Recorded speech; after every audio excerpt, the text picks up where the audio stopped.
எனக்கு எவ்வளவு சந்தோஷமா இருக்கு தெரியுமா? எனக்கும் தான். டாக்டர்கிட்ட போய் கேட்டதுக்கு டாக்டரும் கன்ஃபார்ம் பண்ணிட்டாங்கடி, நம்மளுக்கு பேபி வர போகுது. ஆனா ஒரு 3 மாசம் உன்னைய பார்த்து பத்திரமா வச்சிருக்க சொல்லி இருக்காங்கம்மா. நீ இனிமேல் ஆஃபீஸ்லாம் போக வேண்டாம் தானே, வீட்டில் இருந்துக்கோ. சரிங்க. நான் நம்ம வீட்டுக்கு போயிட்டு உங்களுக்கு கன்சீவ் ஆனது சர்ப்ரைஸாக சொல்லணும்னு சொல்லிட்டு நிறைய பிளான்லாம் போட்டு வச்சுருந்தேன். ஆனால் நீங்களும் அத்தையும் பேசிட்டு இருந்தீங்களா, நீங்கள் ஒரு மாதிரி அழுதுற மாதிரி இருந்தீங்களா, அதான் உங்களையும் அத்தையும் சந்தோஷப்படுத்துறதுக்காக இங்கே வச்சே சொல்லிட்டேங்க. இப்போவே எனக்கு பெரிய சர்ப்ரைஸ் தான் குட்டி. நீயே ஒரு குட்டி பொண்ணு, உன் வயிற்றுக்குள்ளே ஒரு குட்டி பாப்பா. ஐயையோ, சாப்பிட ஏதாச்சும் வேணுமான்னு கேட்கணும்னு வந்தேனே, இப்படி இருக்காங்க, நம்ம போயிடுவோம்.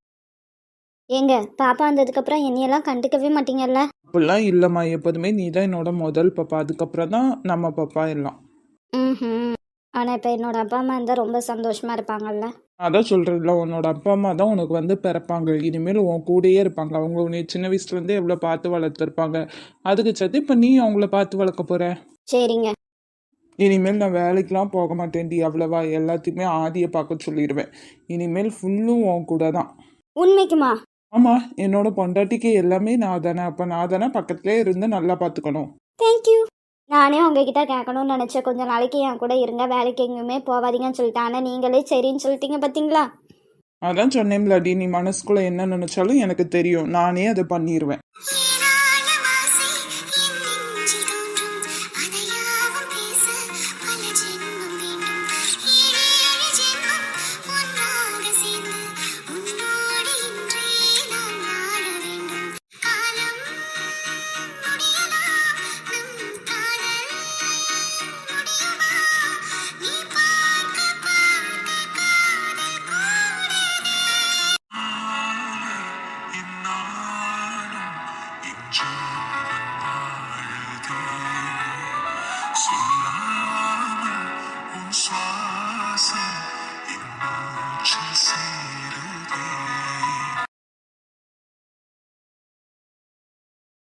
இன்னைக்கு ஏன் இன்னும் பஸ் வரல? சே, பாட்டியை வேற சீக்கிரம் போய் பார்க்கணுமே.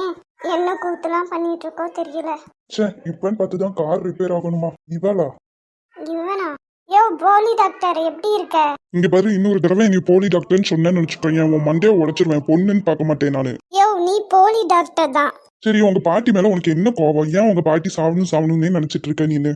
அதெல்லாம் எதுக்கு உனக்கு? ஆமாம், அதெல்லாம் எனக்கு எதுக்கு?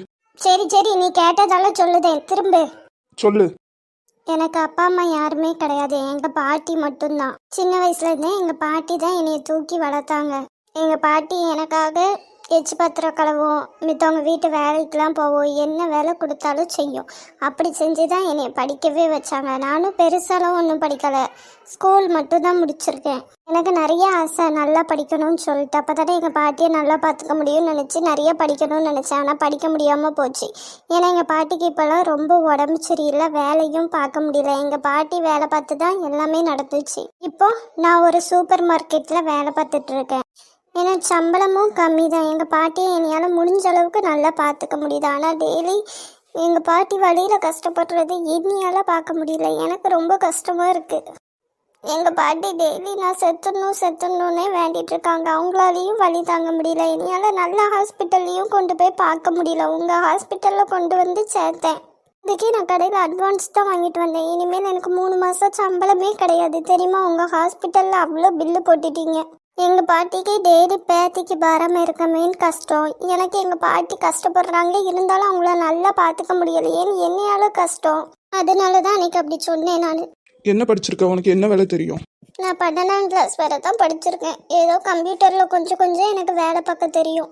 சரி, நாளைக்கு ஹாஸ்பிட்டலில் நீ வந்து பாரு. ஓ, ஏன் என்னைய கொல்ல பாக்கியே என்ன? உனக்கெல்லாம் போய் நான் ஹெல்ப் பண்ணணும்னு பார்த்தேன் பார்த்தியா? இப்போ நான் உன்கிட்ட உதவி கேட்டேனா? எனக்கு ஃப்ரெண்ட்ஸ் யாருமே கிடையாது. நீ கேட்டோடனே எனக்கு சொல்லணும்னு தோணுச்சு, அதான் என் மனசில் உள்ளதெல்லாம் சொன்னேன். எனக்கு கை கால்லாம் நல்லா தான் இருக்கு, நானே நல்லா வேலை பார்த்து எங்கள் பாட்டியை பார்த்துப்பேன். மேடம், நான் ஒன்றும் உங்களுக்கு சும்மா ஒன்றும் உதவி பண்ணணும்னு சொல்லலை. என் ஹாஸ்பிட்டலில் ஒரு வேலை போஸ்டிங் இருக்குது, இப்போ நீ வேலை பார்க்குறல அதோட அதிகமான சம்பளமே உனக்கு கிடைக்கும், அதான் வான்னு சொன்னேன். இஷ்டம் இல்லைனா போ. ஓ டாக்டர், உண்மைக்கு மாட்டா சொல்கிறேன்? ஆமாம்.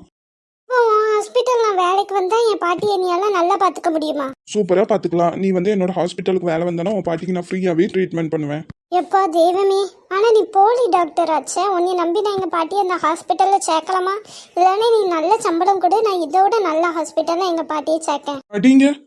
சும்மா சும்மா போடி டாக்டர். சரி அப்ப நாளைக்கு நான் வேலைக்கு வந்துட்டா? வேலைக்கெல்லாம் வானா ஒரு கண்டிஷன். இவனை போய் நல்லாவே நினைச்சனா? இவனும் எல்லார் மாதிரியும் நம்ம கிட்ட ஏதாச்சும் கேட்பாங்களோ? என்ன என்ன கண்டிஷன்? அங்கே வந்தனா நீ என்னைய போலி டாக்டர்னு சொல்லக்கூடாது. அப்படி சொல்கிறதா இருந்தால் நம்ம 2 பேரும் தனியாக இருக்கும்போது சொல்லிக்கோமா. ஹாஸ்பிட்டலில் எல்லாரும் முன்னாடி சொல்லிடாத. இவ்வளோதானா? சொல்ல மாட்டேன் சொல்ல மாட்டேன். அப்ப நாளைக்கு நானும் எங்க பாட்டியும் ஹாஸ்பிட்டல் வந்துட்டுமா? வந்துடலாம். வந்துட்டு அமுதன் டாக்டரை பார்க்கணும்னு சொல்லுங்க, சரியா? அது யாரு அமுதன்? நான் தாமா அது. ஓ உங்க பேர் அமுதனா? சரி சரி. அப்போ டாக்டரே நாளை பார்ப்போம் சரியா? சரி. சரி அப்போ நான் நடந்தே போகிறேன். பஸ் வர மாதிரி தெரியலாங்க. எங்கள் பாட்டி வேற தனியாக இருப்பாங்க. நடந்து போனால் எனக்கு ஒரு 10 ரூபா மிச்சமாகும். நான் என் பாட்டிக்கு நைட்டு 2 இட்லி வாங்கி கொடுத்துப்பேன். நான் வேணா எனக்கு எந்த உதவியும் வேண்டாம் டாக்டரே. நான் போயிட்டு வரேன். நீ வேலை போட்டு கொடுத்தேன்னு சொன்னது எனக்கு ரொம்ப சந்தோஷம். இனிமேல் நான் உன்னை போலி டாக்டர்ன்ட்டு சொல்ல மாட்டேன். நல்ல டாக்டர் தான் நீ. சரி, பார்த்து பத்திரமா போ. நாளை காலையில் 11 மணிக்கு வந்துரு, சரியா? ஆ